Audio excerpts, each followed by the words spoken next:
واعبدوا الله ولا تشركوا به شيئا وبالوالدين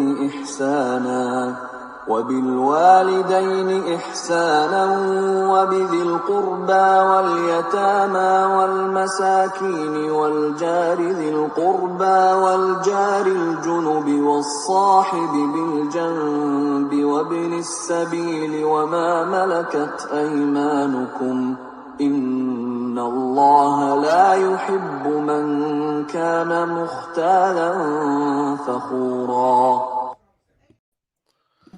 Hey, what's up, guys? Welcome to the Akhi Dawa podcast. Assalamu alaikum.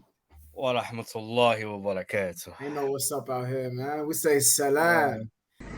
Allahumma qawwi imanak. We do. But I mean, this is for the non-Muslim speakers. They don't know what salam means. They probably think cursing them out or something. Yeah. May peace and blessings be upon you, non-Muslim people. Yeah. I didn't know that till I was like 8 or 9 years old. He said, yeah, because you just spoke Arabic your whole life. Nah, I didn't even know what it meant in Arabic. It was just like assalamu alaikum. Like I didn't know it meant like peace. So you telling salam to people you don't even like, and you probably was like, nah, man, I should have never said that. Bro, my dad be saying salam to anybody. You don't even have to know him. Just sees him with a beard, just go up to him, salam alaikum. Why you doing? He's like, bro, I'm getting free hasanats. Why not, bro? Why not do it? Yeah, Dad's a smart man. But today's episode, guys, I stumbled upon the video today. We weren't even supposed to do a podcast today, but I insisted because I seen this video and I was like, damn, bro. Like, it's stuff that me and you talk about without even like realizing it and stuff. But I'm not even going to tell you what it is. I just want you, like, once you see the first 5 seconds, you're going to be like, damn, we talk about this stuff all the time. You know what I mean? It's stuff that's like, we're probably gonna be arrested after this video.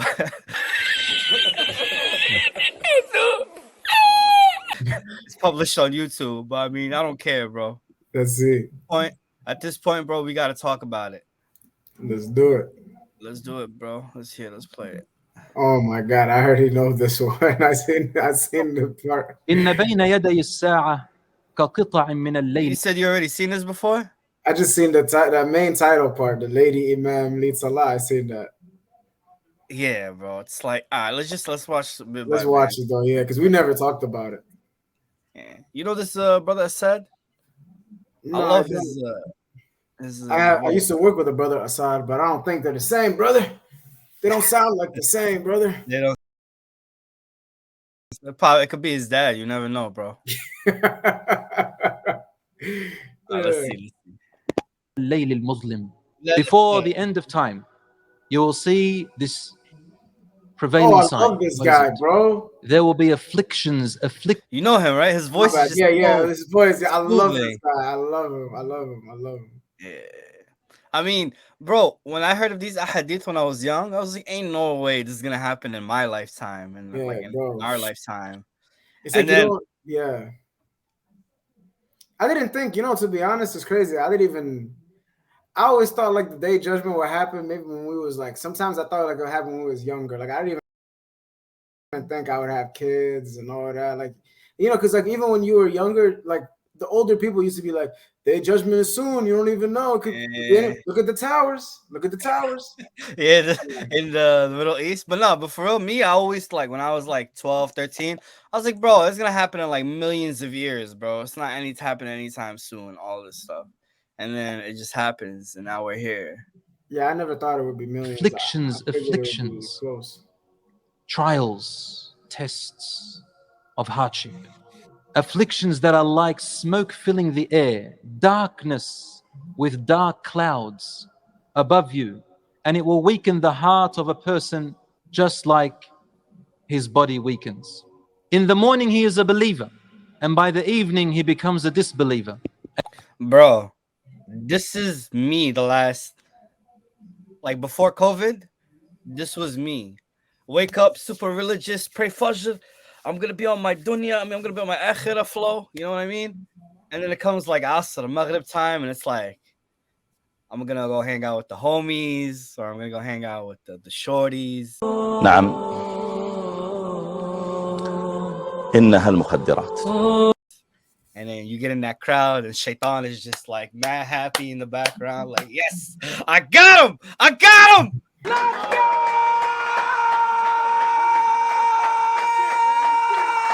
He's like, I almost lost him.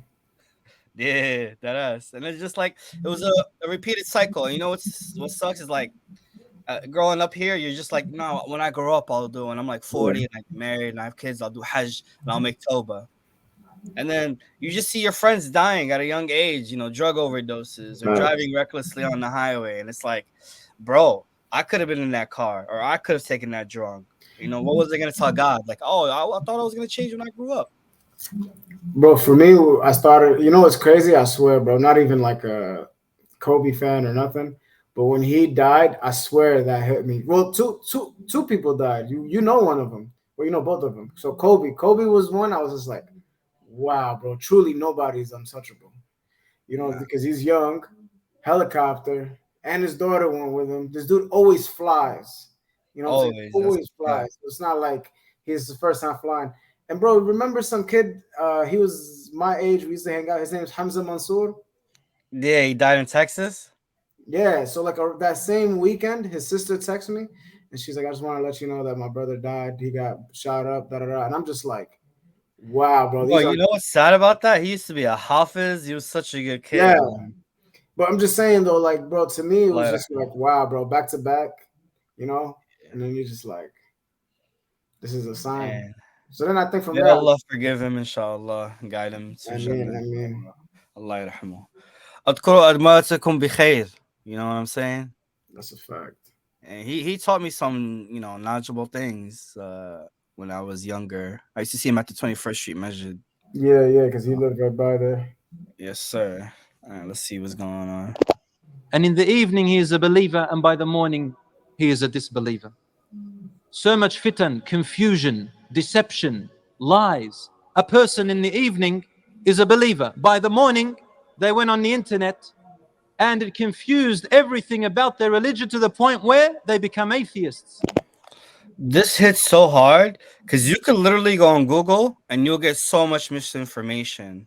He ain't lying. That's why it's good to do like there's people who just read the first article and they're like, that's it. That's all I got to know. And I'm done. Like everything from that article is real. I don't have to fact check it or nothing. It's like, bro, there's people out there who put out misinformation on purpose. Like their goal in life is just to confuse you, bro.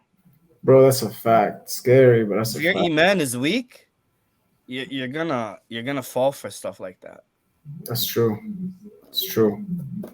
They become something other than their own religion. We live in this time today.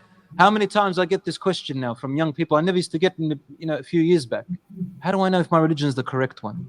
You know, I've been debating with this atheist and wallah, I don't know what to answer. I'm thinking of becoming an atheist myself. Damn. Yes. Have you heard about the Muslim Gay Society? There's one in Sydney. I'm a bit sad. Actually, I'm lying. I'm quite devastated. I personally never heard of it. I have a question. Now, I've heard of it. I never. Like when they're praying and they're reading the Quran, do they just skip over the Qamnut part in the Quran?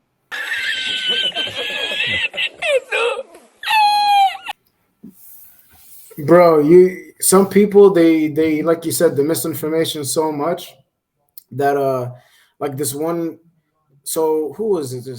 I just seen this somewhere. Oh, that dude, Bobby's Perspective. He was talking about it on one of his YouTube shorts. Shout out to Bobby's Perspective. Shout out to Bobby. May Allah guide him to Islam, inshallah. We definitely love your content, honestly. OD. We're actually got inspired by you to do this.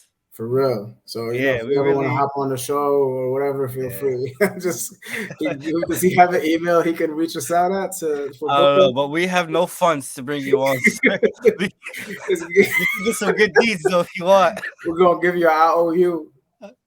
No, but bro, there was this one video and he was just like, this is like a Muslim who is like gay or something. I don't know. You can't. So it feels so weird to even.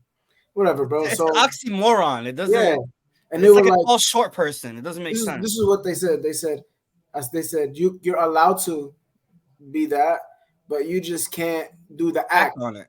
Yeah.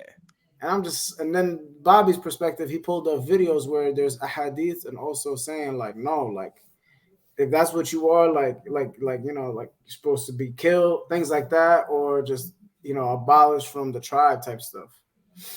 If you act on it, or if you just feel that way but you don't act on it. I mean, if you feel that way and you don't act on it and you chill next to somebody, they're not really gonna like, you know what I'm saying? Yeah. Like to me, if you, like you would definitely have to act on it for people to know if you think about it, right? If you think about it, like how would you know if somebody's sitting next to you, but he's just chilling and he's doing all his man, like he's just acting like a straight man, bro? Like you don't even know. I mean, here's how I look at it. You know how God tests everybody in different ways. That's their sin. I mean, that's their No, vice. that's their their vice. that's their test. That's That's what their they gotta test. overcome. Yeah. Some people are tested in different ways. Some people are not. You know what I mean? Like, Bro, this one Christian dude, you know what he told me? what? He said either he said his brother or his brother-in-law is gay, and he's a hardcore Christian. He said Yeah. either his brother or his brother-in-law is gay, and he said they're religious Christians, and they got married, but until this day, they never had any like no sex, nothing, because they don't want to go against God, so they never acted upon it. I was like, bro, they've been acting upon it, bro. Yeah, like where are you living, bro? Yeah, I was like, bro, what's wrong with you guys, man? But I was laughing inside, but I didn't want to laugh at his face, bro. But I was dying. Yeah. Always keep your laughter inside, you know. Can't judge by people what they Let's do. see what's going on in Sydney. Yeah, there's one in Sydney. There's one in America, and there's one in London. The one in America is very old, the oldest one. The one in London is second oldest. There is a lesbian mosque and a male gay mosque. Now, Rasul told us, you will have, before the end of time, a'immatun mudillun. You will have leaders who will lead you astray. In America, there is a masjid. Its imam is a woman who gives the khutbah, and she leads the men and women in salat.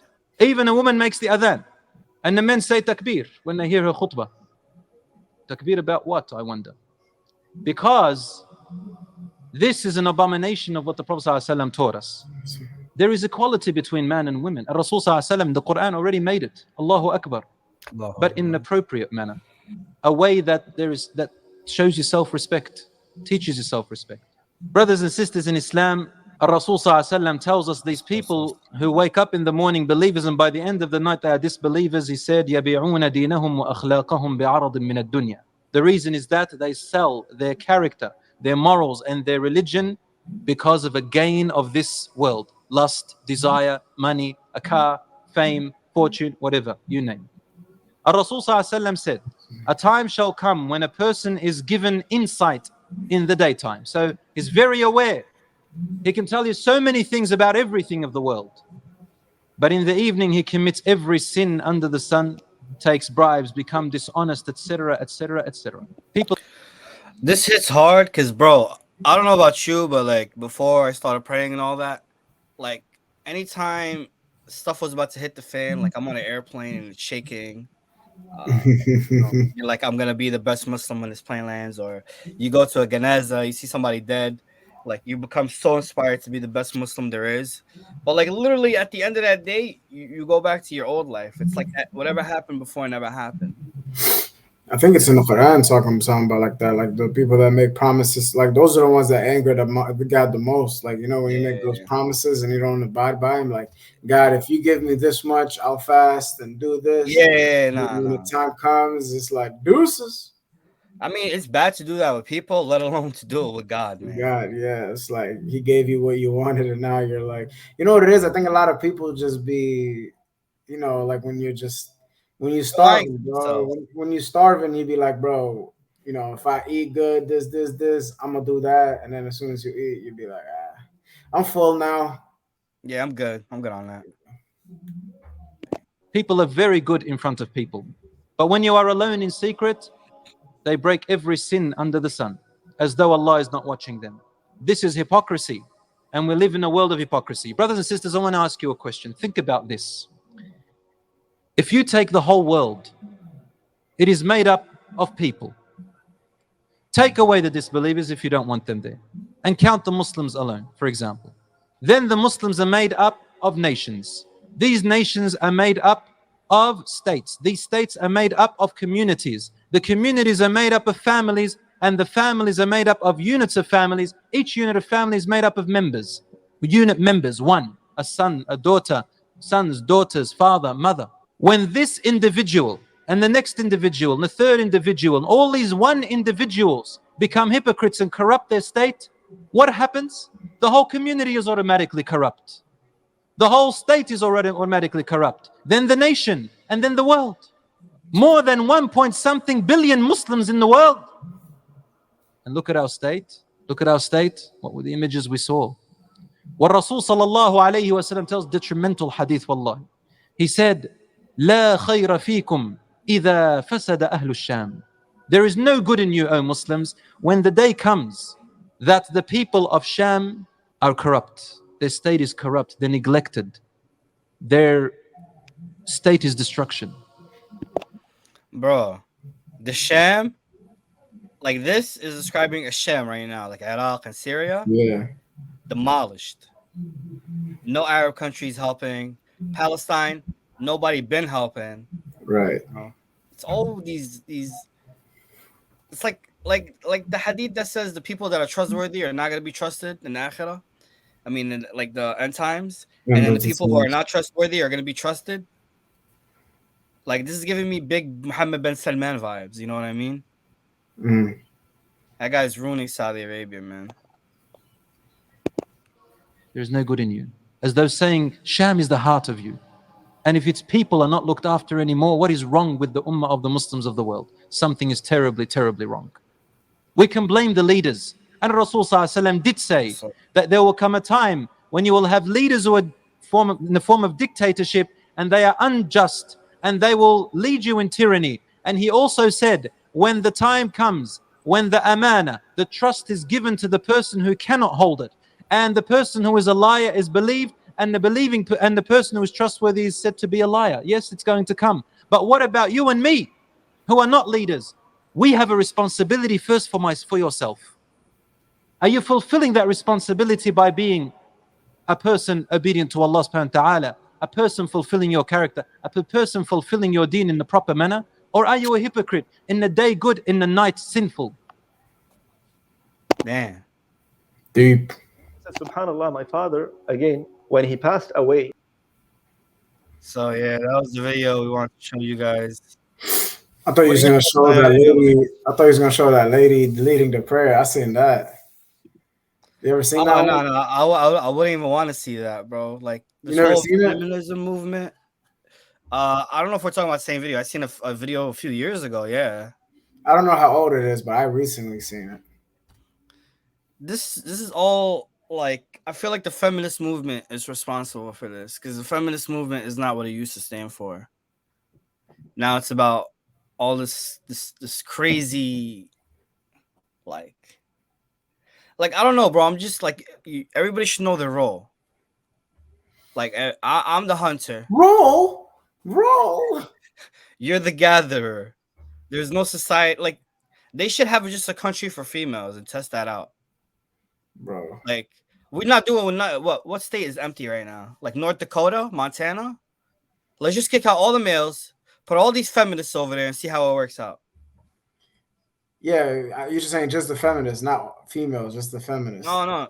This bro, my mom is a female, but she's not gonna be telling my dad like you stay home and let me go work. Yeah, I'm not. Like she knows how the world works. Bro, Yeah, you know what I mean? Good. Yeah, when we pray together, she don't be leading the salah because that's just not her role. You know what I mean? But bro, you know, even if you think about it, like these people are like, why can't we? I personally never heard of a Muslim woman saying, why can't we lead? I've never heard. Bro, I'm on Twitter.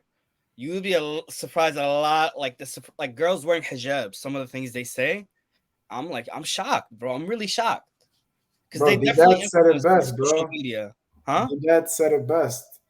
Is like if a woman is leading and it's like, bro, us men, we ain't nobody gonna lower their gaze. She's doing ruku and you know what I'm saying, or sujood. That's a fact, bro. There's no people like, well, you need to control Who said yourself. that? Who said it? That's when they Ahmed Didat. Allah yeah, yarhamu, man. May Allah give him the highest level of Jannah, the real inshallah. top Jew.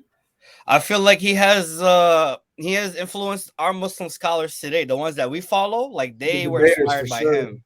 Yeah, for Yeah. I think we should do that in our next video. What do you guys think? Let us know in the comments below. And Anything reach out you to want to add Bobby, before? guys. If you guys Yeah, have Bobby, Bobby's that's a information, let fact. him know if he wants. We can all do a reaction video together. That's a fact, man. But yeah, keep up the good work. For real. Let us know in the comments anything you want to ask us or any video you think we should review. Message us as well. Anything you want to add before we log off, sir? You know, I will say, as far as like what Bilal Assad was talking about, just take it one step at a time, focus one day at a time, one prayer at a time. Yeah. One ayah at a day, and then just build That's up a from there. fact. Don't try to be like, oh, I got to be the perfect Muslim, because That was me 100%. I was like, bro, impossible. I have to pray all 5 salawat. Like, nah, bro, you could pray. Like, if you don't pray, like, start with a couple of prayers a day and then just gradually go up. You know what I mean? You can't just go to the gym and bench press 225 right away. You got to start with lower weights and then build up. You know what I mean? Build up your tolerance and all that. And if you mess up and you relapse, bro, it's perfectly normal. I'm pretty sure. Yeah, I can speak for myself. I've relapsed 1,000 times. Till this day. Not not post COVID. Alhamdulillah. Till this day. I feel like COVID helped me out, man. Just like being stuck at home. Everybody, bro. Yeah, it really did. Like, some people got depressed from it. For me, it like helped me out because I couldn't go out. I couldn't do the things. I couldn't follow the pleasures of my body anymore. You know what I mean? Yeah, but I'm saying it's like, imagine, bro, like something that you can't see, you don't know, nobody knows how to stop it. Because at the time, bro, people forget. Like now, they're like, oh, it's not that bad.